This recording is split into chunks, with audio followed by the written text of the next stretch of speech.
Hi, welcome. We have completed 75 hard. This is a wrap up of the last few weeks here. Spoiler alert, I stopped filming weekly updates, and I guess in a way, because one of my rules, oh, by the way, the rules was to film a weekly accountability post. I guess you can say that I failed at that part anyway. But I don't think of 75 hard as a failure. I think that I learned a lot from this challenge.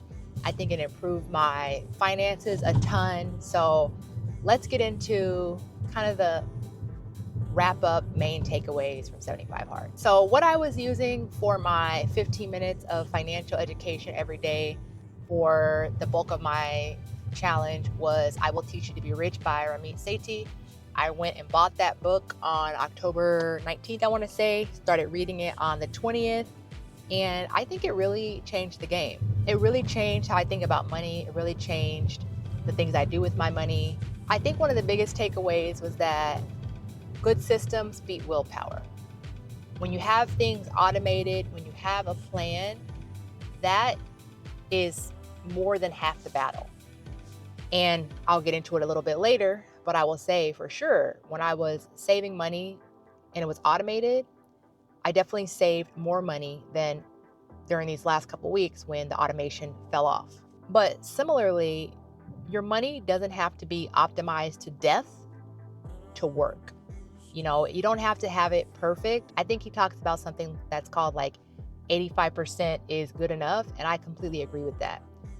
I think that there are definitely some areas that I'm at 85%, maybe even at 80%, but it's good enough. Like, I've never been one to strive for perfection in any aspect of my life, and certainly not in 75 hard.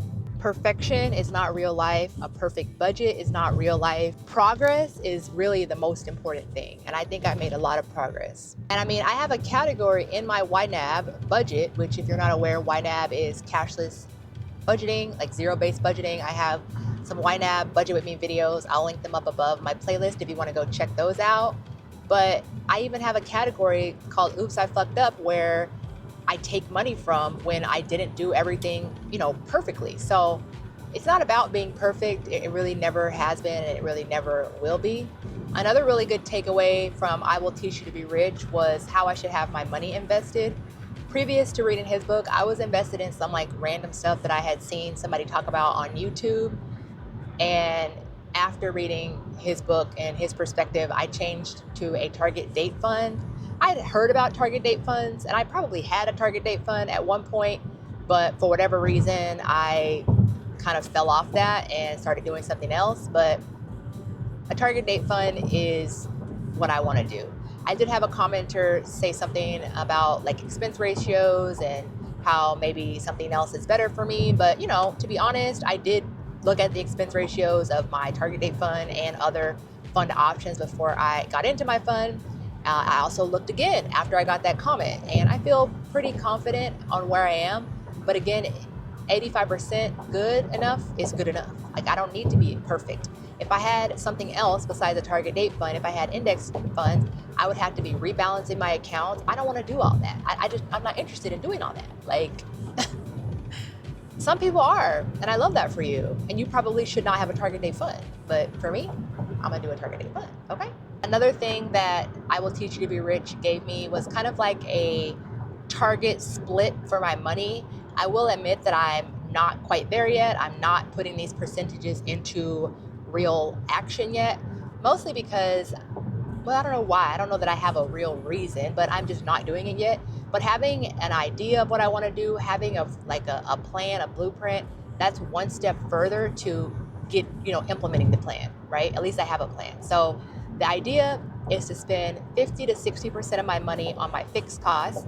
I do believe that I'm not spending any more than 50%. I could very easily open up YNAB and check my spending over the last 3 months. If you are interested in going deeper into YNAB and seeing like my breakdowns of like how much I spend on X category and X amount of time and not just budget with me, let me know in the comments and I will happily show you guys that. And it will probably be a reason that I will look that up, which is good for me too. But Anyway, I do think my fixed costs are, I think they're below 50. They're certainly below 60%. Your investing should be about 10%. I don't think that I'm there yet. However, I will be getting a 401k here very, very soon. I'm going to be having 5% go into my 401k, and then it'll be super duper simple to just, automate another 5% into my Roth. Saving should be 5 to 10%, and guilt-free spending should be 20 to 35%. Now, these two get a little weird because, like, saving, right? Is saving an emergency fund? Yes, but is saving for a vacation, or is that guilt-free spending? It's kind of difficult. I don't really know what's what. So, those percentages, I guess that's probably the reason why I don't have these categories or percentages. I'm not doing them the way that I want to do them. It's because it's a little difficult to know what's what. Like, what is guilt-free spending? What is saving?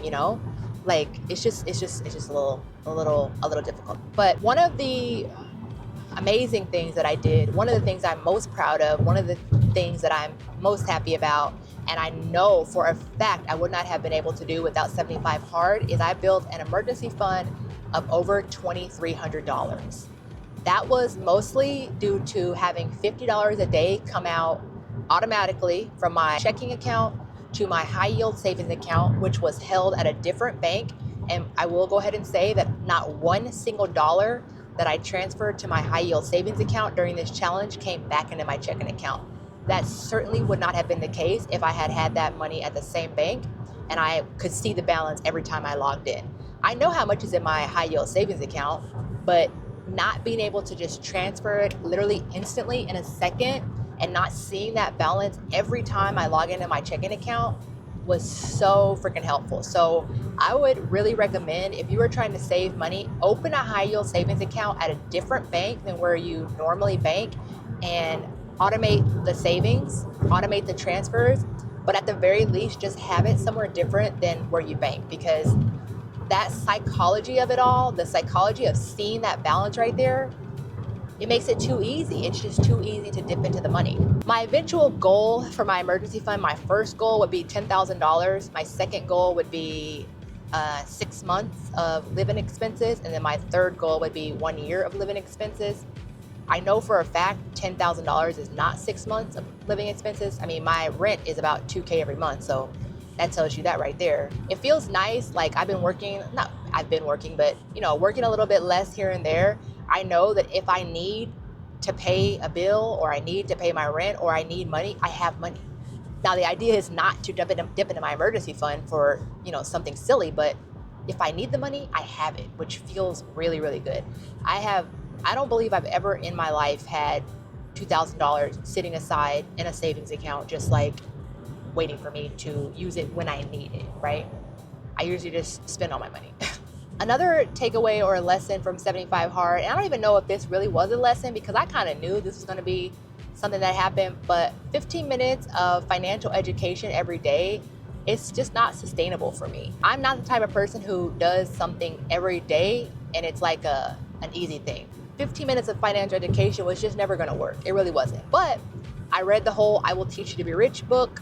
It made me get the book, and I did learn a lot. But trying to stick to 15 minutes every day, it became like, it was too much. It was too much. Another thing that I kind of struggled with was no impulse or unplanned spending.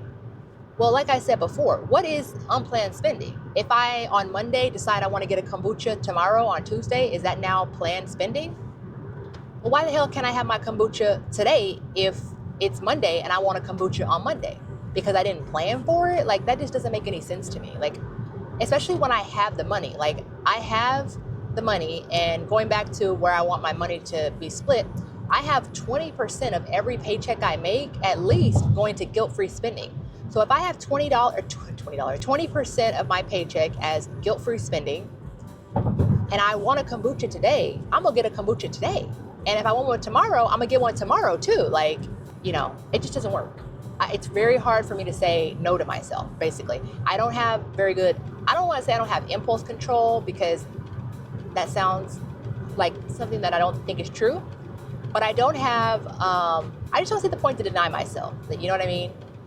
It just seems silly. Another thing I learned was automation is better than motivation, because I've been changing banks for a multitude of reasons.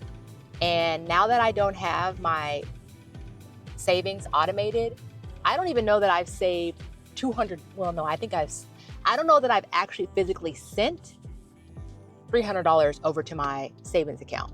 Now, have I, allotted in YNAB $300 to be in the savings? Yes. But is it actually in my high yield savings account?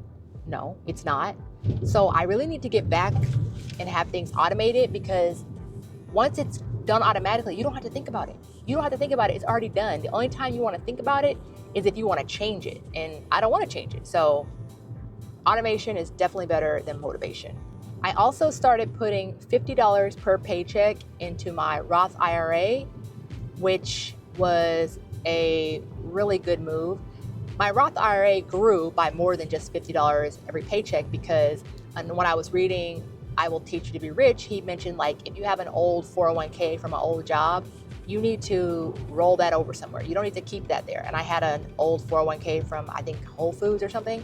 So I took the money out of that 401k, rolled it into my Roth IRA, and I don't know the balance, on my Roth IRA, but it's definitely, it's nice. It's not like $10,000 or anything like that, but it's a decent amount. Now, one of the things that I was super duper good at was looking at YNAB every day. I would just have it up in a tab on my computer.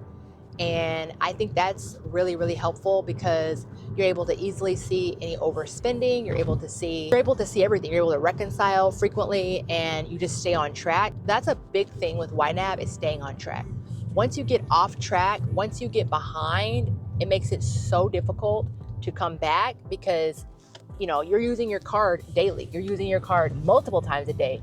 Those transactions are coming in. So if something is off or something is not accounted for, it's just getting worse and worse and worse. And it's harder and harder and harder to deal with.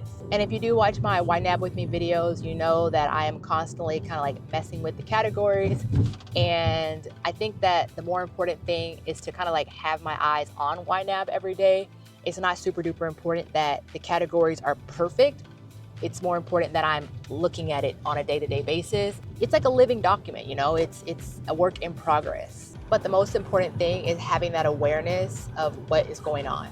And so I guess really the big takeaways, or the conclusion, or how we wrap this up, is that I realized that discipline doesn't have to equal rigidity. I don't have to have been perfect, or I don't have to have, met every goal or done everything like that in order to have discipline. I became a lot more disciplined over this challenge just by nature of doing the challenge, even though I didn't do it, quote unquote, perfectly. Because the real truth of the matter is, rigid rules, that doesn't work in real life. When you allow yourself to bend with real life, that's what works. Another thing I realized was that a 75 hard challenge is not like a lifestyle. It's something you do as a way to use to get to where you want to be, It's like a ladder. You use it to get to where you want to go, and then that's it. You don't really need it anymore. And, when I first started the challenge, I was thinking, do I, if I'm not perfect, do I start over? Do I do it again? But no, I don't need 75 hard to be good with my money. Like, I don't need that. I needed it to jumpstart me into where I wanted to be and where I'm at right now. Also, because I had the thought in the back of my head, I'm supposed to be filming a video recapping this week. It kept me going. It kept me making the choices that I wanted to make. So that accountability aspect, even though I didn't follow it to a T, it really did influence my behavior and keep me doing what I knew I wanted to be doing. And so I guess the biggest thing was that even when I have less time I'm working, whether it's sickness or whatever reason, I'm not stressed about money. And that's really the main thing, because when I started this challenge, I remember saying, I keep making money, but I keep spending it and spending it and spending it. And if anything happens, I'm screwed. But I don't feel like that anymore. I don't feel like if I were to get sick today and not be able to work, I would be screwed. I really don't. Overall, I would say this was a huge success. If you watched the challenge, let me know what you thought. If you did the challenge, definitely let me know how you did. If you have any questions, concerns, let me know in the comments. Other than that, subscribe. Okay, bye.